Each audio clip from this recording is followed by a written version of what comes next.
There are incredible movies out there this year, and so often beautiful stories come out of pain, you know? In under 3 decades, Helen Hunt's journey in the film industry has taken her from the pinnacle to diverse destinations. Breakups are a commonplace aspect of adulthood, both within and outside Hollywood.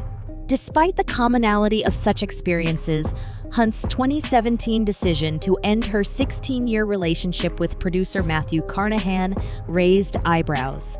Despite their enduring bond since 2001 and the birth of their daughter in 2004, Hunt and Carnahan, who were once perceived as deeply enamored, couldn't sustain their connection, as reported by In Touch Weekly.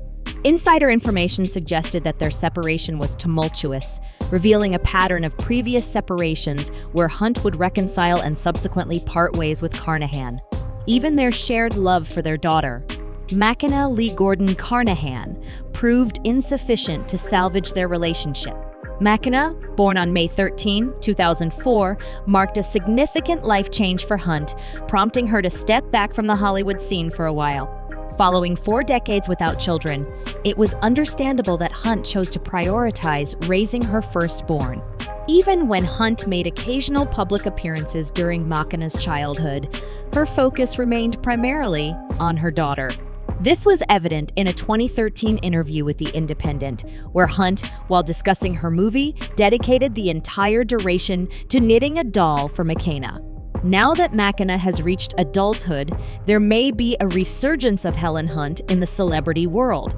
However, given that Mackinac is her only child, it wouldn't be surprising if Hunt continued to invest substantial energy into supporting and loving her daughter.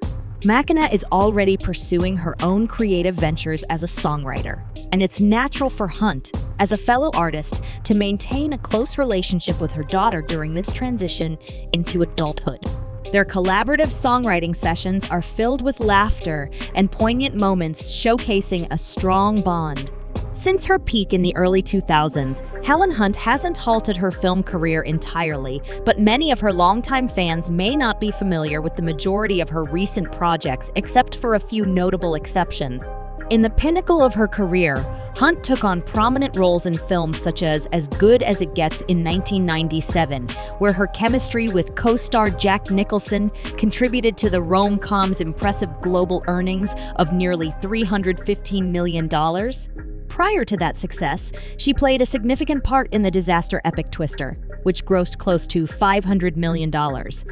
Following the conclusion of her sitcom Mad About You, she starred in the films What Women Want and Cast Away, accumulating $375 million and $430 million, respectively. Expressing her sentiments about transitioning from the late 90s boom, Hunt mentioned in an interview with the Daily Beast that her Oscar win for As Good as It Gets led her to a period of lower activity. She entered into an arrangement with Sony, dedicating time to writing between acting commitments.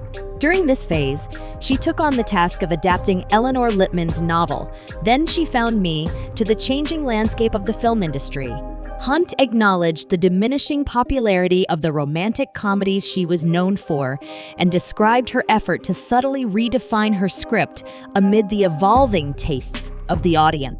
As the industry shifted away from her familiar genre, Hunt faced challenges, and her attempt at directing and starring in the 2007 dramedy Then She Found Me received criticism.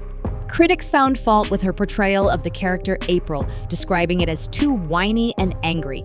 Additionally, her directorial debut was labeled heavy-handed, and her acting performance was deemed lackluster. In response to the critical setback, Hunt took a prolonged break from directing. However, over the past decade, she has rekindled her interest in directing, primarily focusing on television projects. Notable credits include overseeing episodes of Californication, 2 episodes each of Revenge and Life in Pieces, and 1 episode each of House of Lies, This Is Us, and Feud, Bette and Joan. In 2014, she helmed her second film, Ride.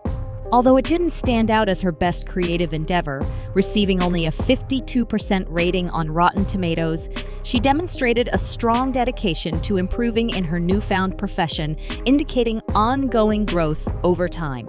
Prior to Bobby and Then She Found Me, critics had also criticized A Good Woman, a film adaptation of an Oscar Wilde play. Helen Hunt, in an interview with Paste magazine, expressed drawing significant inspiration from the play and its lead role, highlighting its potential for a unique character portrayal.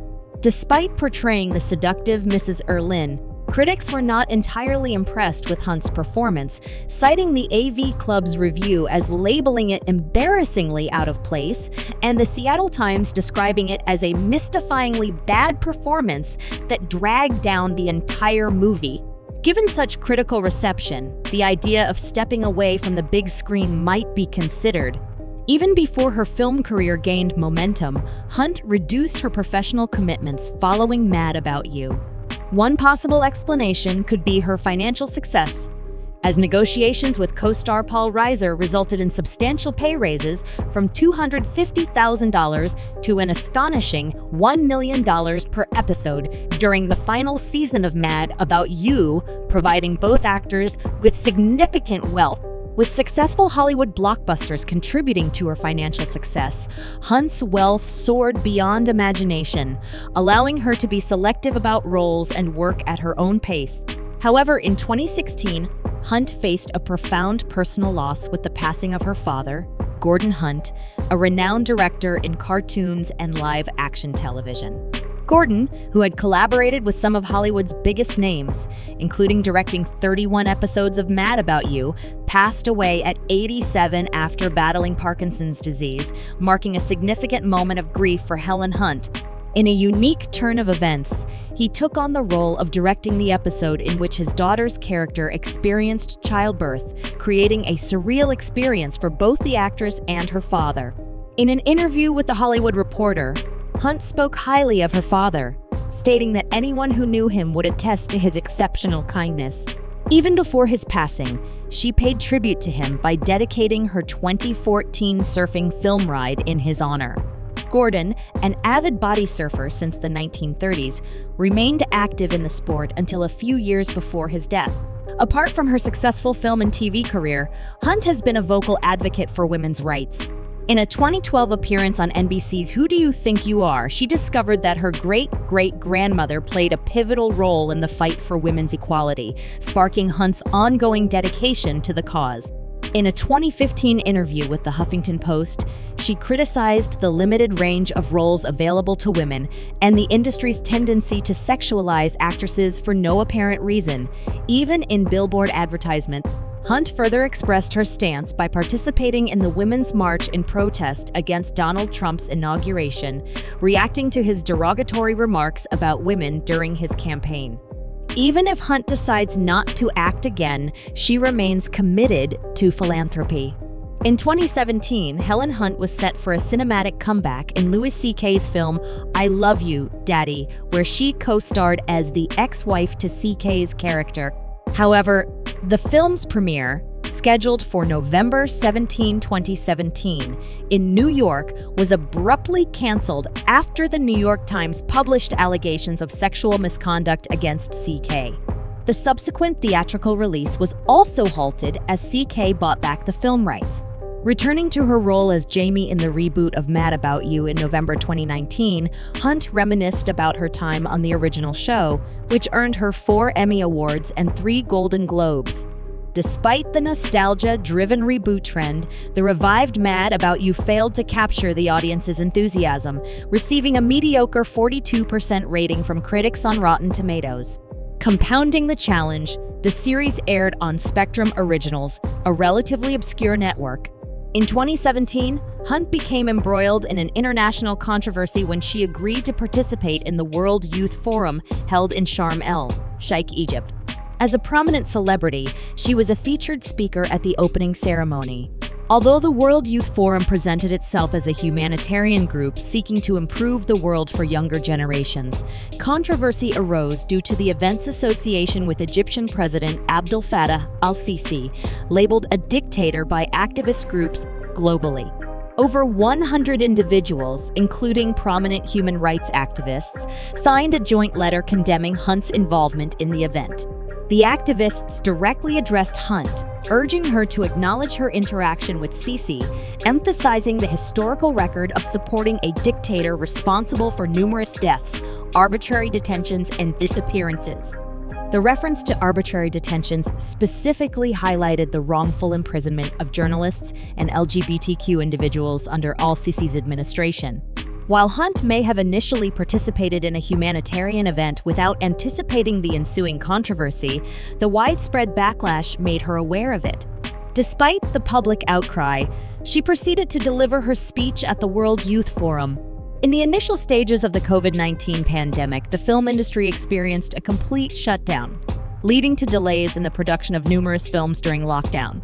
However, as the industry gradually regained stability, projects featuring limited locations and casts began to materialize. One such film from the pandemic era was How It Ends, a comedy written and directed by Daryl Wayne and Zoe Lister-Jones. The movie, centered around the end of the world, replaced the medical threat of COVID-19 with a meteor approaching Earth, offering a humorous take on the situation. Unlike other small-scale pandemic films that minimized casts for practical reasons, How It Ends took the opposite approach. It featured a star-studded ensemble, including Olivia Wilde, Charlie Day, Bradley Whitford, Colin Hanks, Fred Armisen, Logan Marshall, Green Whitney Cummings, Finn Wolfhard, and Helen Hunt. The film adhered to social distancing guidelines, unfolding as a series of vignettes with Lister, Jones navigating empty streets during lockdown. While intended as lighthearted entertainment during a challenging period for the industry, the film had a limited shelf life, further exacerbated by the release of a similar concept, Don't Look Up, in the same year. Helen Hunt's successful film Twister in 1996 marked a peak in her career, ranking as the second highest grossing movie of the year. Decades later, she sought to contribute significantly to a potential sequel, envisioning a script that emphasized diversity and even planned to direct it alongside David Diggs and Rafael Casal. Unfortunately, her efforts faced resistance from studios, with Hunt and Diggs suggesting that the emphasis on diversity might have been a deterrent. Despite their ambitious script, the sequel never materialized, and a different project titled Twisters is currently in development for a 2024 release revolving around the daughter of the original characters. Hunt's absence from the cast list raises questions about her involvement, leaving the fate of her initial vision for a Twister sequel uncertain.